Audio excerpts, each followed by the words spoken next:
with the first part of the conference today, we talked about AI in the future. And on Applications Day, we're kind of grouping these talks and panels and discussions into themes. So the next theme we're going to hear about first in panel form. And we've got some amazing panelists representing all different stages.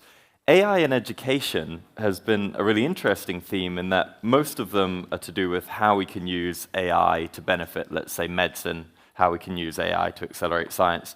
AI in education, the conversation goes really both ways. We're thinking about how we can use AI, but also how we can equip our humans of the UK better to use it, be fluent in it, to be able to have some resistance against some of its negative effects. And so chairing this panel is Dr. James Kuht.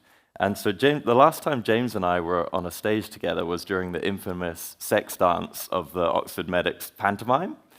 Since then, and James and I were actually relegated to not being dancers, but to being musicians, because we could sing better. And I never knew what to read into that. But so since then, I've gone across to the United States. I've got a PhD, computer science, and I was very surprised and sort of a little bit threatened to see that James also had gained 3 letters after his name, MBE. And I began to gather that he had also left direct medical practice, but gone on to do some really terrific stuff at very high levels, mainly to do with setting up data science teams to enable governments, to enable people making decisions, to make decisions better. Okay, and so that involved equipping very high-profile and very high-capacity people with this new set of abilities to make decisions based on data, the data age we now live in. And James has gone on to found a company called Inversity, which has launched very recently, which is tackling this problem at a larger level in society, thinking about how we can better equip our young generation to deal with the kind of coding language they need to learn now, these AI fluency skills. And so they do a number of things, but one of them is to set up sort of high-profile, hard coding challenges that kids can get into, a little bit like hackathons. And we're going to hear a little bit more throughout the course of the day on how other people are dealing with that. So I'd like to welcome James to the stage. Thank you very much, James, for chairing the panel. Thanks so much. Over to you. Brilliant. An absolute pleasure to be up here. I didn't realize Rory was going to bring that up in the introduction about the sex dance part. It's not as dodgy as it sounds, I promise you. And I actually can see one of the audience members from that in the audience now, which is even more embarrassing. So definitely don't speak to the lady in white here about it later. Anyway, we've got a fantastic panel for this session now. So I'd like to welcome up onto stage Prof. Stephen Connor, co-director of the Digital Futures Institute at King's College. Rehana Al-Soltane, the AI Learning Manager for the Raspberry Pi Foundation. Salomey Addo, who's a PhD student at Cambridge University. Jonny Austin, who's the Chief Technology and Product Officer at Microbit. Dr. Greg Detre, who's the co-founder at Memrise previously, but has had a long and distinguished career as a software entrepreneur. And finally, last but not least, Marja Verbon, who's the Head of Innovation Acceleration at Rothschild & Co.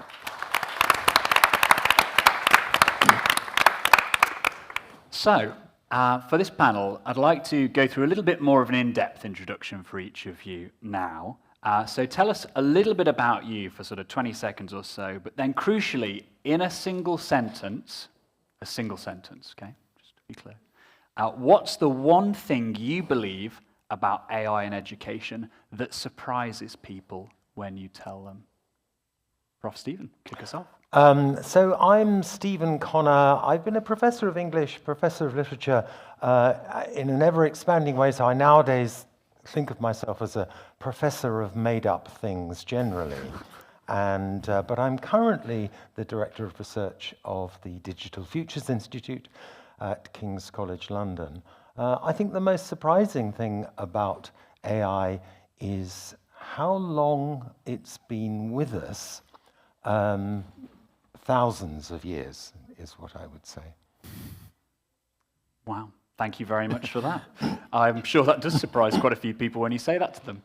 Brilliant. What about yourself, Rehana? My name is Rehana. I am a learning manager at the Raspberry Pi Foundation. Currently work on creating AI education resources for audiences globally.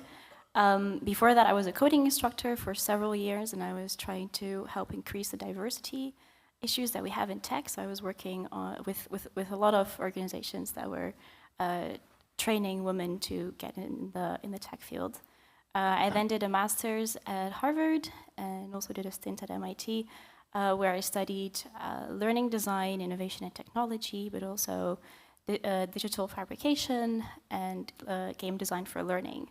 And then after that, I was a computer science specialist at Khan Lab School, which is the in-person school of Khan Academy in the Bay Area, where we were trialing Khan Migo.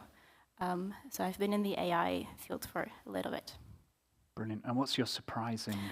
I love unpopular opinions. I think one of the things that I think people will find surprising is that to be an effective and critical user of AI technologies, you actually don't need technical skills. Very good. Salomey, over to you. Yeah, good morning, everyone. My name is Salomey Addo, and I'm a second-year PhD student at the University of Cambridge. My research focuses on AI education, particularly AI education in Ghana. So my focus really is on designing interventions, based on culturally responsive teaching for supporting teachers while they teach about AI in secondary schools in Ghana. And also had the experience of working with Rehana University as a research associate from 2020 to 2022. And my role was to design data literacy curriculum for first-year students. Brilliant. And what's your surprising viewpoint? Yeah, the fact that AI could potentially help teachers to teach children in Ghana in their diverse languages. Yeah. Brilliant. Okay, over to you, Jonny. Hello, so I'm Jonny Austin. I am the Chief Technology and Product Officer at the Microbit Educational Foundation, and we're an organisation, our mission is to inspire every child to create their best digital future. And we do that through a physical computing device, which is a small programmable piece of hardware, but it's designed to help students do their learning, kind of take their code off the screen and have real embodied experiences with the stuff that they do, and inspire a more diverse audience by making coding real, allowing them to solve problems in the real world. And we've just been exploring recently how we can bring that into the AI space. So just to give you a sense of scale, Microbit works globally in more than 65 countries, and there are more than 9 million Microbit devices deployed around the world, with, we estimate, 56 million children have experienced a microbit in some way or another. So that's a kind of, we're often thinking about things that work at scale, things that work with the least confident teachers, not just the most confident students. And my surprising thing, I think, is that if you do want to teach the kind of building blocks, the technology of AI, a lot of the pieces are already on curricula around the world. So it's not that we need wholesale new curricula, we need linking to tell the story. Brilliant. Over to you, Greg. Hello, everyone. My name's Greg Detre. They say that psychologists study their own deficiencies. Well, I studied why we forget things. And after my PhD, I went on to co-found Memrise, which now has 70 million users learning lots of different languages. I was the chief data scientist at Channel 4, and I now help CTOs to avoid many of the mistakes that I made. I guess, I think perhaps it's hard to realize that our job may be to learn how to become centaurs. Not half human, half horse, but half human, half machine. How to learn to become hybrids that are greater than the sum of their parts. Brilliant. And last but not least, Marja. Right, well, hard to beat that. My name is Marja Verbon, and I lead the innovation function at 5 Arrows, which is the direct investment arm of Rothschild. My job is really to bridge the world of all of you guys with the world of finance, corporates, etc., and drive real impact, real business impact, and impact on people's lives with some of the latest innovations.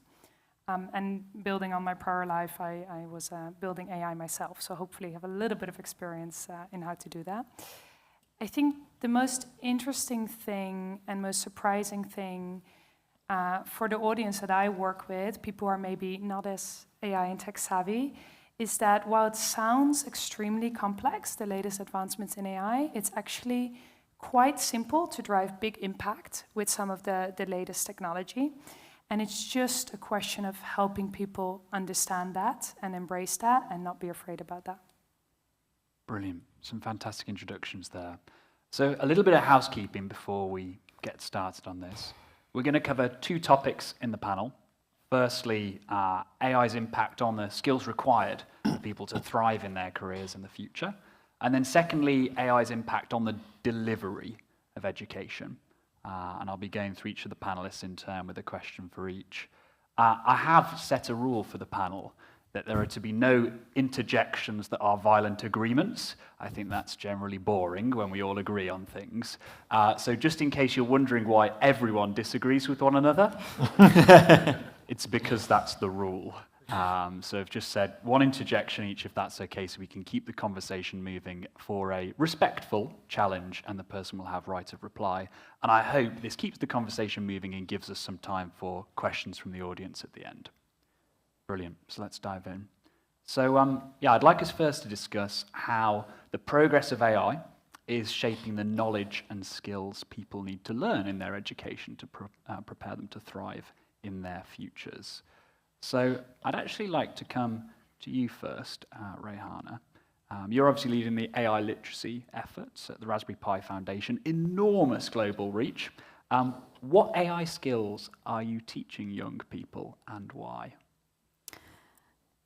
So our goal is to create learners in the next generation of empowered students, empowered learners, empowered people who will make an active change or who will actively contribute to the field of AI. And to do that in such a fast-moving field, you need to have like a foundational resource that teaches all the foundational machine learning model skills and understanding, so that students and young people have this very foundational understanding of what these models are, regardless of the newest developments and the newest releases.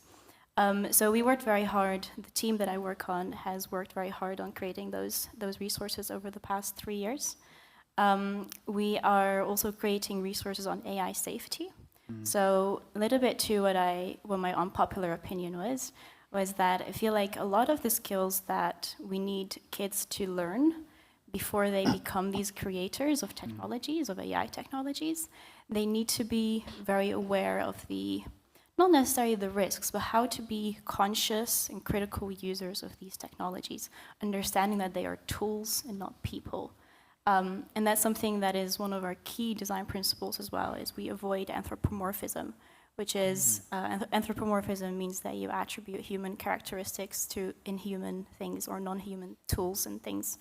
And we found, and this is a very important design choice that we implement, mostly because when kids or when young people see those tools as humans, and this is very natural to us because we try to anthropomorphize a lot of things around us. Like turn on kids' TV and you see like a dog that's a police officer, or a smiling bus and cars that play together. We do this all the time, and it's a very human thing of us that we try to make everything appear like us. But the risk that you run into with young people is that they start developing incorrect mental models where they kind of give away their responsibility to these tools and see them as beings of their own.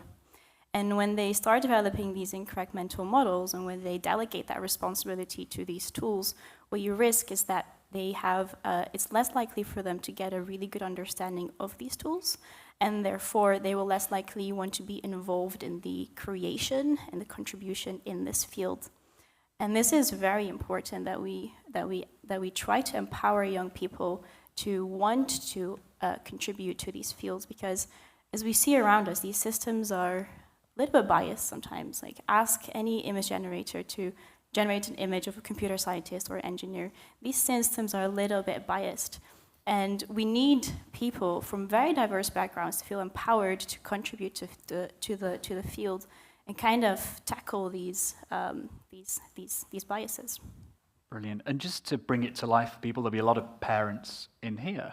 You know, talk about the sort of, just very briefly, in terms of numbers, how many young people at what ages are going through your AI literacy programs?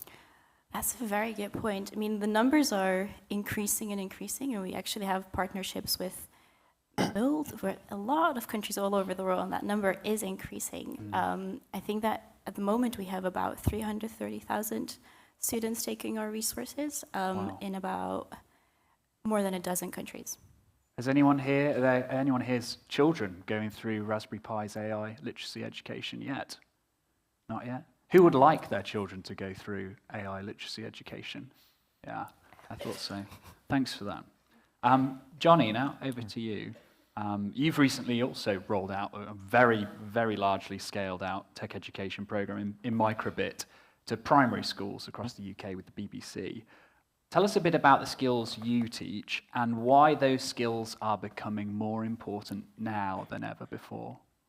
Yeah, so at the risk of agreeing with the fellow panelists, I think, so just some context, we've just completed a rollout of a class set of microbit devices, so 30 devices with a wrist strap so you can make it a wearable device into 90% of UK primary schools with appropriate and kind of learning materials that take you through a series of different learning progressions. But the one I think most relevant to this discussion is a learning progression that starts in collecting data about your environment, your playground, so the size of your playground, the biodiversity you see there, the temperature, and then moves into using a pre-built model on the microbit as an activity tracker to record the activity of students during the school day, reflect on that data, and then finally build their own kind of gesture recognizer or activity recognizer using a tool that we've built for training the microbit to recognize motion. And so we take them through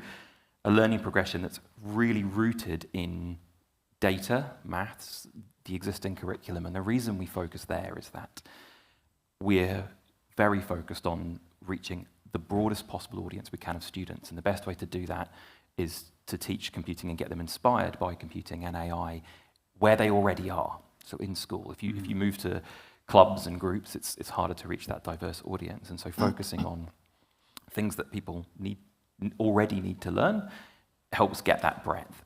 But then in terms of the way we want to shape what they're learning, we are not focused on, and I don't think it's important, to create a new generation of coders. Our goal is not to lower Google's wage bill by increasing competition in the software market. Our goal is to have people with digital mastery and confidence in every aspect of society. And so you don't need to be wanting to be a programmer to benefit hugely from becoming confident with technology and understanding how AI works. So I think for us, that giving people really successful experiences engaging with, using and creating with technology based in the curriculum so you get a diversity of audience is crucial. Thanks, Jonny. Marja, it's not just students that need AI skills, but also existing employees. Now, you've been an exited founder before, and you now have a large portfolio of companies. And I'd love to ask you, how important is it that companies reskill their workforces? Yeah, absolutely. And I'm also at risk of agreeing on some of the points. You're allowed to agree on your points, don't worry, just interjections. I think when you think about adults, and when you think about adults in a business setting, they are keen to do their very best, right? We all show up to work and we want to do our very best. However, there's not as much confidence with digital tooling, let alone AI. I mean, even just the word AI scares people still to this day. I know it's probably incredible to most here in the audience, but it's so abstract and it's so complex and everything else. So absolutely, the need for reskilling is there, but the first step on their journey is almost to get people confident with the concept and the idea, and to link it to real value in their day-to-day life. So some of the things we do, both internally and with our portfolio companies, is really making sure that we have interactive learning experiences with them. So for example, we brought the entire top management of one of our companies together, fantastic offsite, all in Miami, near the beach, lovely. But the key bit is, let's get in a room for 2 days. Let's teach you a little bit about what AI is. But more importantly, let's think about your day-to-day. And then we got them, for example, to prototype with ChatGPT agents. They could build their own agents to solve a problem in their day-to-day life. So this is the CFO, the head of marketing, the lady doing HR, etc. So really, really broad audience. And by engaging people on the practical use of it and showing them that it's not scary, nor is it, by the way, perfect, because they're going to trip over, have some challenges, work on it, you get much more buy-in to then do big AI initiatives in companies. Because without buy-in, you achieve nothing, right? Like in a company, if you don't have the support, you can't get it done. So that's education of people at the top, but then all the way through the organization is critical, which then helps you to drive real change by adopting new tooling, building AI into their software stack, et cetera, et cetera. But it really starts with the people, and it starts with them getting comfortable and taking away the fear and allowing them to fail and to iterate all the good stuff we know in innovation. It's fascinating how it comes back again, like with Jonny's, to making it real for people, like actually connecting this to what they're going through day to day. Salomey, I'm going to come to you now. You've taught in Ghana, Germany, the UK. Do different economies need different skills to harness AI effectively? And how do you think about the future of AI skills in Ghana? Right, this is a very interesting question. So when I was in Germany, I realized that, Germany is a world leader in engineering. And so for them, I think the priority, no, that's just me thinking. So in my opinion, they may be deciding to gain more skills in AI research, towards robotics and manufacturing and automation. Now in the UK is more service-based economy. So perhaps they could leverage on NLPs, to maintain customer care, right, and customer services. How does this compare to Ghana? So Ghana is a low to middle income country, and I went to Ghana last year to do my case study on how AI is introduced in secondary schools.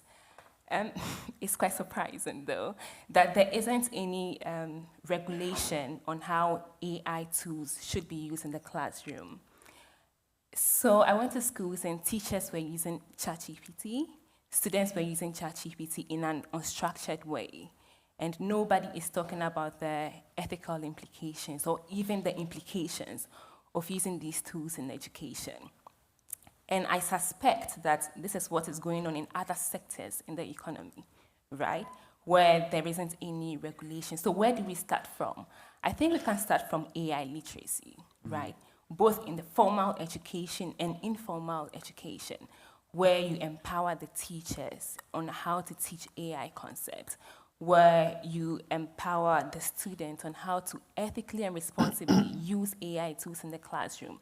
And when you get out of the classroom, even encouraging or empowering that young, small-scale business owner on how to use AI and how AI works, is, for me, I think is a foundational skill that Ghanaians have to have regardless of the sector where they work in. And that's where my PhD becomes very important, because I'm not only, so I'm a bit affiliated to Raspberry Pi and the Microbit. They are my funders. Yeah, and they have lessons on AI, but then my role is to look at these lenses and look at these lessons from the lens of culturally responsive teaching. How do we leverage the culture capital of Ghana and bring in this concept so that they accept it and then they become developers of AI technologies in the future? Yeah. So now I know why you haven't interjected on either of these 2 points. No, I'm kidding. Thanks for that. Greg, coming to you. As a serial, successful software entrepreneur, how do you see the role of software in this mass upskilling that we clearly need? Well, I suppose I should start with a confession. I'm a little bit jealous of Alexander the Great. Not because he conquered most of the world, but because he had Aristotle as his personal tutor, the Aristotle as his personal tutor. I would like a personal tutor who's a genius and carefully paying attention to what I know, what I want to know, what I struggle with. And one of the startling things about modern AI is that it doesn't learn at all. It's like having the guy from Memento as your tutor who never remembers from one conversation to the other what's happened. So what I'm expecting to see is that we'll start to see AI models of the learner. We already had ChatGPT as a fairly effective teacher, but I want it to be modeling me, to model my progress over time, to be learning, and longitudinally, over the course of many, many years, it can start to predict what I will struggle with. Do I like sports analogies? What kind of examples will be most illustrative? And if you think about AlphaGo, the reason it's really good is because it simulates 1,000 moves, different trajectories, and figures out which one's going to work best. So if it's got a model of me, it can start to say, well, hang on, what if I use this explanation? What if I do this lesson plan? What if I try that analogy? And start to pick the one that will work best. So you'll see these simulations that enable it to adapt the difficulty so that you're always surfing at the kind of edge of what is difficult but manageable for the learner. And at that point, we'll start to see really, really effective learning experiences. And actually, Memrise is already starting to do this a little bit, and I see other companies as well. So that's my hope, is that our ability to learn will be turbocharged. And to close off this section on AI skills, and I suspect some of you may have some challenges for this one, I'm going to come to you, Prof. Stephen. So Klarna's CEO, as many of you will have seen, is cutting his workforce in half over the next couple of years. Saying that AI means he simply doesn't need so many people in customer service and marketing. As AI gets better, a lot of things that we do in the workplace, which skills are uniquely human, and should we invest more in these AI-proof skills? I think those two last questions don't go together in the way in which they might seem to neatly. So I think that there are some, the unique human capacity is, I have to use a theological term to describe it, which is the word passibility. That is to say that we are subject to feeling, sensation, and pain, actually. We feel pain. All of us know that the experience of pain and difficulty is absolutely bound up with teaching and learning and education. Because we feel pain, we are capable of taking pains, as we say. Because we have cares, things that bear down upon us, we have the capacity to care about things. So AI systems don't need these. They simply, make guesses. Human beings make guesses a lot of the time, and it's important that, something that is unique to humans, it really doesn't mean that it is universal in humans. We often talk about moving from one kind of set of cognitive conditions to another, as though that happens to the entire world population all regularly at once. What actually happens is that one group of people who've always been there get amplified, and their impact and their influence becomes greater. There are quite a lot of people who actually don't really have very much of this pathos sense, the sense of being a defective human being who can't remember very much and who struggles to learn things. But there's there are quite a lot of people who don't feel like that. There are quite a lot of people who don't have the pathetic sensibility. I think those kind of people are really doing well at the moment, and will continue to do well and to do better and better. So I think there are unique capacities that we probably should not invest in, because they're not going to be much good. Wow, that was not the answer I expected, which is always good on a panel. Brilliant. Well, I'm sorry I designed the latter half of that question wrong there, Stephen. Well, work on that for next time. Questions are designed to produce answers. Yeah. Well, thank you for that one. And that was one kind of answer. Does anyone disagree on that one? I'd just like to offer chance, because I feel like this is a big question around which skills are uniquely human and whether we should be investing more in them. You look like you're on the very brink of saying something, Greg. Well, so I wonder, I think it makes sense. I wonder if the best way to train to be a prompt engineer might be to meditate more. Because in some sense, the better introspective awareness we have of our own thought processes and blockers, perhaps the better we're able to communicate and ask questions of an AI. And so I think I'm on board with the idea that teaching programming might not be the smartest move to help us be more effective users of AI. Okay, thank you very much. Okay, we'll move on to the second section, and then we're going to have some chance for questions. So I'd like to move on now to the application of AI in delivering education. I'm actually going to come back to you for the first question here, if that's okay, Stephen. So, the technology's changing, but the Mark I brain that we all have inside our heads hasn't very much, at least for many, many years.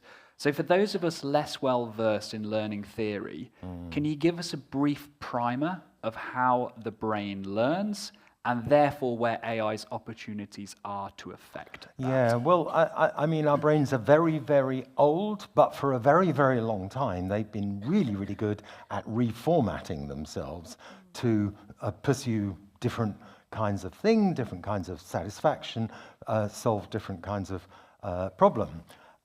So the brain is open-endedly plastic. It keeps on inventing new things, as it were, to be for. And this means that learning itself is not one thing. Just because we have one word doesn't mean there's one thing or even one core thing that learning is. However, one of the interesting things that has always been part of learning, rather surprisingly, is how mechanical learning has always been, and how important the internalization of mechanism, whether through playing arpeggios or practicing bowling reverse swing or memorizing the places of pi, all of these things that we do in order to learn, which is quite painful, we take pains with it, precisely in order that they become automatic.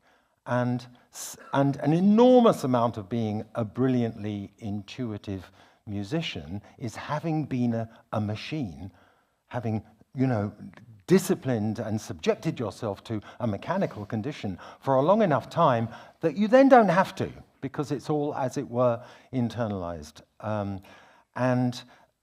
It seems to me that we are not doing that anymore because we are externalizing our mechanisms. Anthony Hopkins grew up in the same village as Richard Burton in Wales, and Anthony Hopkins said, I had to get out of Wales. He went round to Richard Burton's house and said, how can I get out of Wales?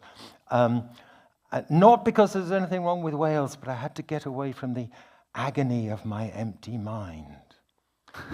But we've all of us got empty minds. When I was in the 1970s, we were promised that there wouldn't be expensive, heavy computers in the future. They would all be dumb terminals. Do you remember this phrase, dumb terminals, who would just pull in what they needed from what we were not yet calling the cloud? But they would pull in their resources, and it would always be up to date, and it would be absolutely wonderful. Well, we are all dumb terminals. We no longer have any memory. We don't have any memory compared with what people had in the medieval world. We're probably going to be delegating more and more of our capacities for imagination, speculation, decision, deliberation.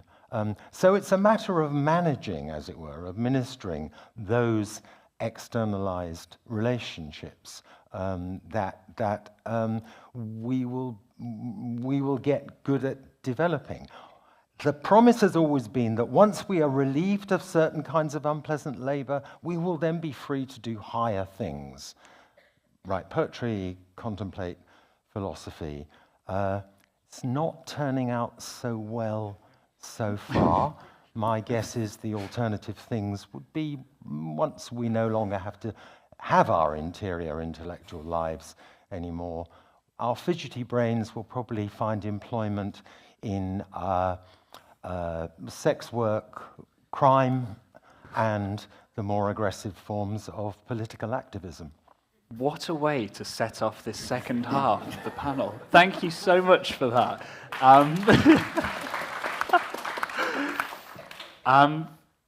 Well, now building on that, the learning theory side and the pain of learning and of an empty mind, I'd like to come to Rehana and Jonny to talk about how you're using AI right now in the delivery of your education programs or not.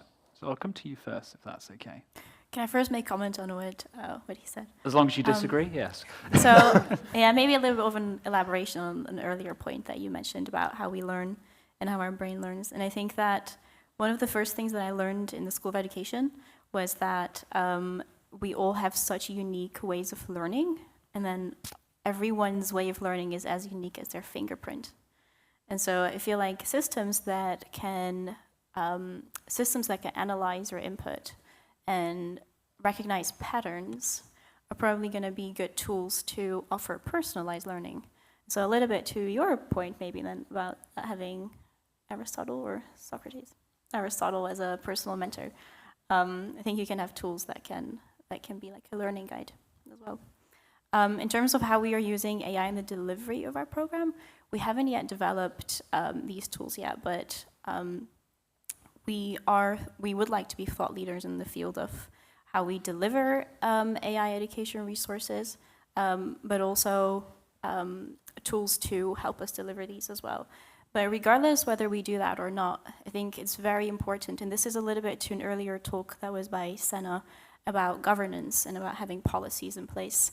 And I think that every organization that is working in any aspect of AI should have some kind of micro policy, so like a set of principles that they follow and that everyone agrees on. The principles that we adhere to and that we have formulated are about privacy, security, accountability, transparency, and I forgot one, but I will remember it.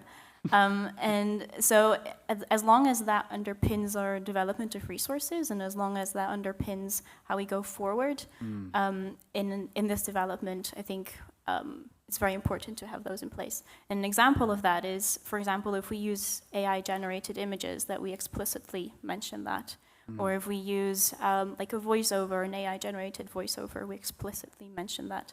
And kind of like to the point of transparency and accountability, that you wanna have that be at the core of what you're working on. And I think that all organizations should have a micro policy at least.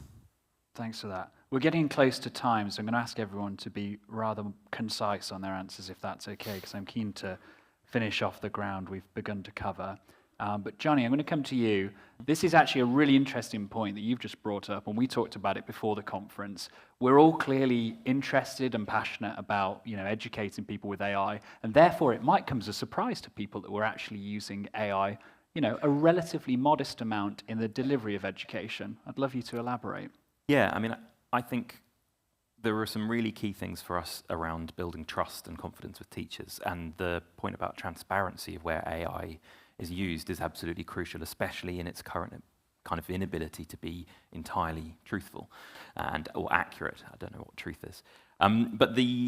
So we think about our use of AI tooling, kind of where it sits in relation to both the student and the teacher. So we're quite confident using bits of AI tooling sitting behind our developers, supporting our developers in building better software tools and better user-facing tools. That's a kind of safe step removed. And we're exploring, and I think we're going to be relatively comfortable using AI tools for things like translation of content written specifically, again, with full transparency about it being AI translated. And it seems to be really good for knowledge-based articles, things that are quite procedural. In fact, we think it's often better than, for knowledge-based articles where it's read lots of similar stuff, it's kind of better than we would be able to write in a short space of time.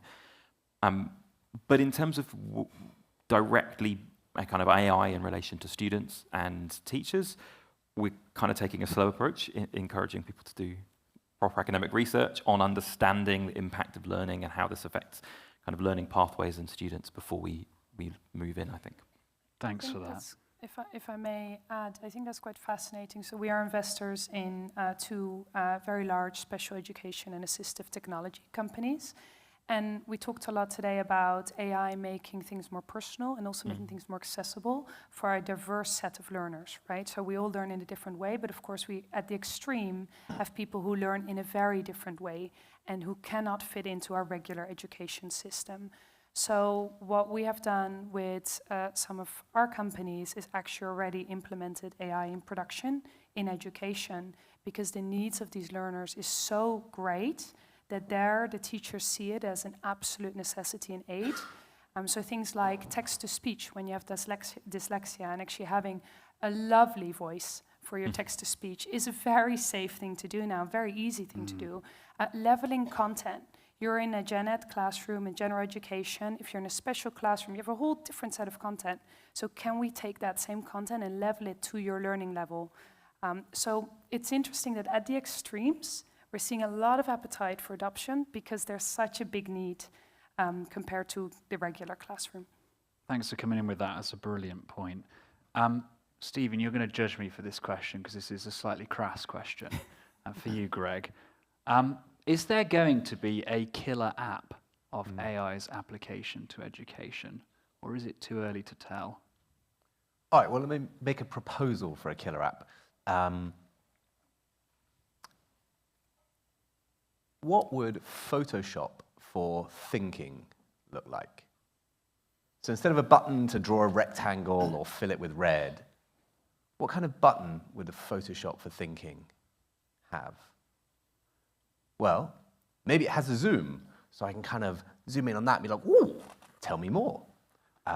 Maybe instead of a spell check for typos, perhaps there'll be a story check for thinkos. So a little red, wavy underline saying, your argument here is weak. And perhaps at that point we can imagine that the killer app for education will be tools for thought. And by the way, if you have ideas for what other buttons should be in Photoshop for thinking, I would love to hear them. I really didn't know where you were going there, but I really like that. And for someone who's built an app with 70 million users, then I absolutely believe in that one. That's going to be very interesting. I have an idea for your app. Go name. on. Thinking about thinking. Oh, gosh. Okay, final question then. Hopefully we've got a chance for one from the audience. To you, Salomey, if that's okay. So, EdTech has had a mixed reputation over the past couple of decades. Massive open online courses, MOOCs, perhaps haven't quite lived up to their promise, though they do deliver some value. And the valuation of a lot of the MOOC providers has recently tanked. Is AI's role in education overhyped, or will it deliver the educational impact that stands up to scrutiny when we sit on this panel in a decade's time? Right, thank you for your question. So I wouldn't say AI is overhyped. I personally think that AI is going to have an impact on education. But what kind of impact would it be? Would it be a positive one or a negative one? Now, I'm going to stress on a study, currently a study done in Ghana this year, and it's about the use of an AI-powered math tutor called Rory. So this app was tested on about 200 students, right? So there were about 500 students, and they were divided into control and treatment group. So the treatment group used the app for studying math independently once every week. And then the control and the treatments were getting the normal, conventional math study. So at the end of the study, it was discovered that students who used the app 1 hour once every week had increased test scores in their math as compared to those who did not use the math app. So in a setting like Ghana, where we have a lot of students, but there isn't enough trained teachers to teach, and we have infrastructural, like educational infrastructural deficits, I believe that an app like Rory could make a difference. However, as a researcher, I think it's too early to make this conclusion. So there'll be a need for more research, education research, to be able to understand the impact of using AI in education. Thank you for that. If I might summarize for 30 seconds, if we have a chance for a question, that's great. If not, we might have to move on. But I think what's come out loud and clear from all of our fantastic panelists is the need to educate people about AI now and at some significant scale.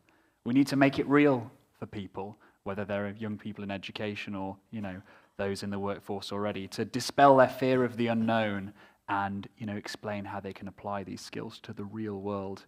But we need to do this cautiously. We can't roll these tools out and risk, educational outcomes of young people, their potential future careers ahead of them.